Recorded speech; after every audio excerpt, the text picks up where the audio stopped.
Pemirsa, berpulangnya I. Nyoman Suanda, mantan Wakil Jaksa Agung Republik Indonesia tahun 1997, meninggalkan banyak kenangan. Almarhum Suanda dikenal sebagai salah satu putra terbaik Bali yang memiliki sejumlah prestasi yang sangat membanggakan.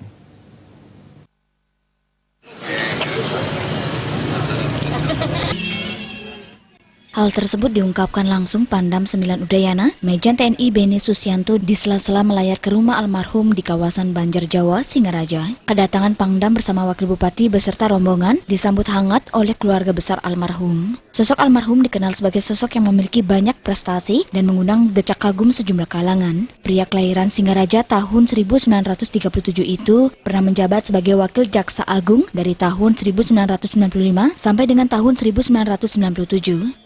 Selain itu, almarhum Suanda juga pernah menjabat sebagai Ketua Pengurus PHDI Pusat periode 2001-2006. Kedatangan Pangdam bersama seluruh jajarannya merupakan bentuk penghargaan terhadap jasa-jasa beliau semasa hidupnya. Usai berdialog bersama keluarga almarhum I. Nyoman Suanda, Pangdam 9 Udayana bersama Wagub Sujitra memberikan doa dan penghormatan kepada jenazah almarhum yang sudah disemayamkan di dalam peti dan ditutup bendera merah putih. Adalah mantan Wakil Jaksa Agung, dan saya atas nama prajurit hadir ke sini pertama bagian daripada perjalanan ibadah saya tentunya sebagai pejabat di wilayah Bali ini.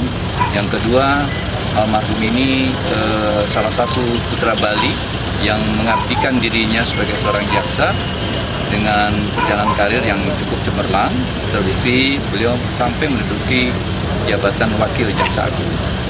Dan almarhum juga mendapatkan bintang jasa Mahaputra Utama. Nah, ini penghargaan tertinggi untuk pejabat sipil dari pemerintah atau dari negara.